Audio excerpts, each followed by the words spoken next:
Yo, D-Brigade is the best deck. Let's get into the profile. I've won the past 2 or 3 locals. I can't keep track of it now. I've won a couple of locals, let's just say, with this deck. This deck is insane. Of course, you saw the little death X there. That's why the deck's insane.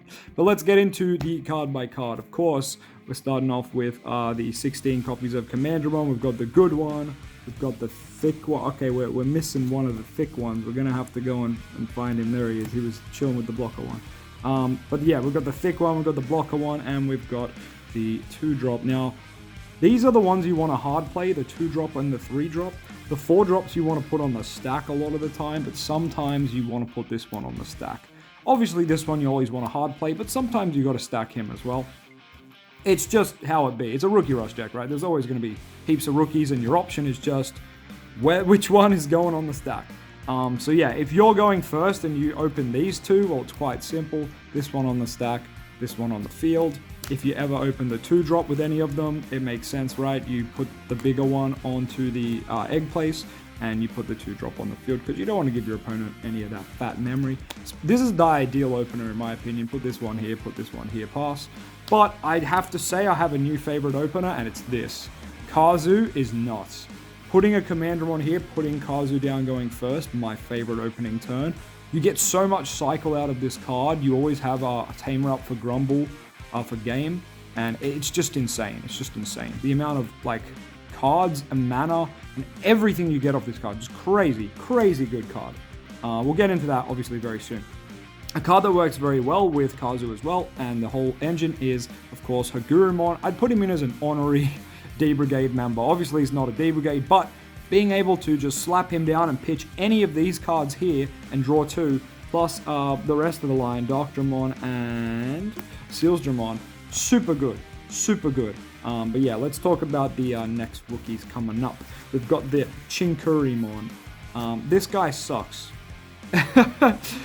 For your opponent, that is. If this guy comes out of security, even if they've activated a delicate plan, it still activates because it's not a option effect, obviously. It is a security Digimon. So it doesn't play itself, obviously, but it de-digivolves one, and that can be so crucial. Against armor, it sucks because you normally help them. Against every other deck that's a stack deck, oh my god, this card is normally amazing. So many times you're going to lose a game, and then this card comes out of sec, saves your ass. Gotta love to see it. It's not a cyborg or machine, sadly, so unfortunately you can't pitch it for Haguru, but that's okay. Doctormon at 4. You can pitch it with Haguru, you love to see it. We're playing 4 because you do have to see one. Once you've seen one, you can keep pitching the rest with Haguru or with our boy Kazu, which is really nice. I don't think enough people talk about the pitches, so I'm going to talk about the things you should be discarding. Always discard this. You never want to play or digivolve into this. Sometimes I have. One time it won me a game because it was a blocker and I was able to stop myself dying. You always want to pitch this and any extra copies of Doctormon off your Haguru or your Kazu. Pretty much 99% of the time. Because once you've got a Doctormon, you can loop Doctormon by stacking it back on top of the deck, right? So don't feel like you have to hold on to all of them.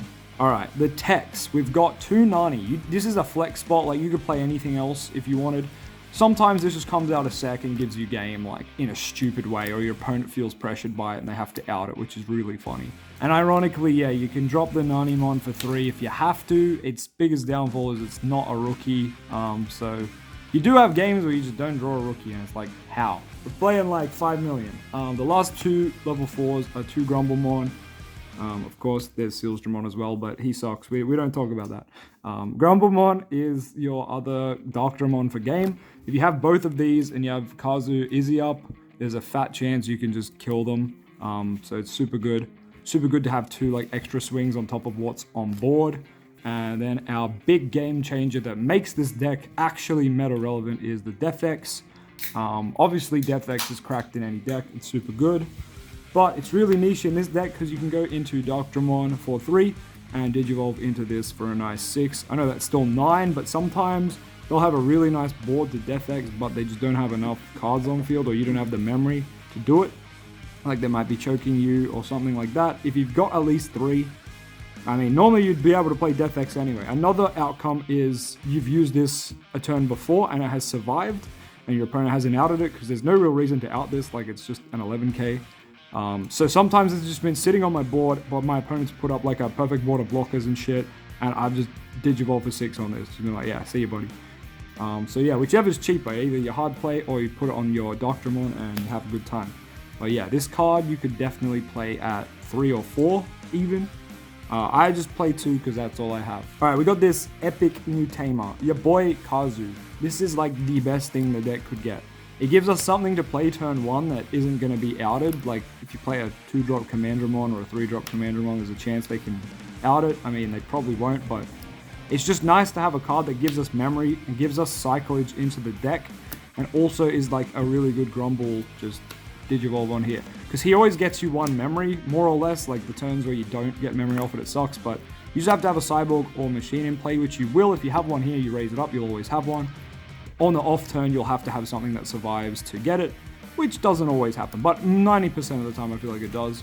But yeah, you should always have the memory to Grumble on top of this is what I'm trying to say, because you always go up 1, even if they leave you at 1. So I've always found like, you've always got the hybrid for game kind of thing with Kazu up. Izzy is also pretty good. He's mainly really good with Pride Memory Boost, because you see the top 3. The other thing is him coming out of security is insane, because you gain a memory, and often people play with their memory till they're at a really low amount to go swinging in. So then you're just gonna see Izzy, it reveals 3 blacks, and you gain a memory. Super good, and everyone forgets it does that, so very cool, Izzy, thank you. But it's also a memory setter, so I didn't want to play more than 1, considering these can all stack, and this can't. And if you do have Kazu and Izzy, you are living the dream. You go to 4 memory most turns, which is pretty good. Big removal, ultimate flare, super good. Everyone's playing stack decks, lol, just de-Digivolve. No one has protection against that. Not till BT11 at least. This one's not as good, but I found myself, I was playing 2, bumped it up to 3 because it just comes up. It comes up a lot. And sometimes it comes out a sec and it kills 2 things. Yeah, I keep versing D-Reaper, my own deck, because Costa's been topping with my D-Reaper deck. Amazing, but does dig against D-Reaper. Yeah, it isn't helping me out against D-Reaper, sadly. But it kills all the 3-drops, and that's about it. That's normally not what you care about. So yeah, I'm finding Iron Fisted is very cool. And I did bump this card down from 4 to 3 because sometimes it just whiffs and sometimes it's not good. The main way to use this, of course, is with your boy Izzy, but I would say the better way to use it is with Doctremon. Whenever you go for a Doctremon play, like people think you have to do this for game, you really don't. You just go for this when you have enough material. Put the body on the field, swing, half the time it'll live because it's 11k as well. But the main thing is you're putting the 5 rookies on top of your deck, and most people are like, oh, that sucks because you draw rookies for the next 5 turns. Well, you don't anymore. You used to, now you don't, because you just slap down Prime Memory Boost, 3 flip, and obviously you just stack your deck, so you pick whichever's appropriate to the scenario. Like sometimes you really need the blocker because you're like, damn, I'm gonna die next turn. So luckily they did print a Commandramon that says blocker. So it's super good for that, and you know, if you can go for this one, you always go for this one because it's the best one. But yeah, Pride Memory Boost puts 2 of them in the bin as well. So you know you're already 2 cards towards your next Doctremon play.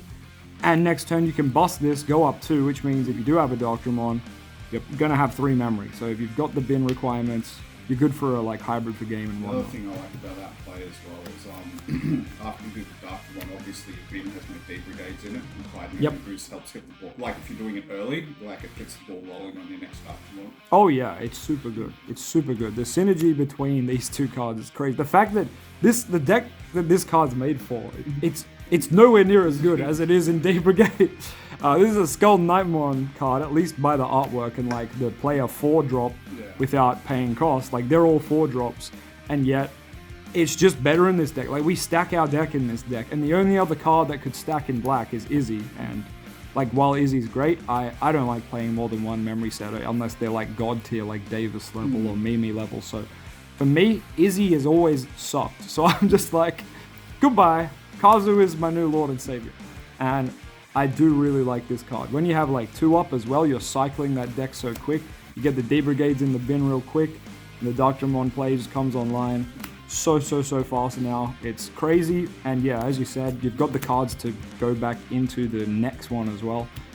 Or if people are playing around the 3 memory and they give you 2, you've just got the Kazu Grumblemon. So super good, super good. I wouldn't change anything right now until EX3.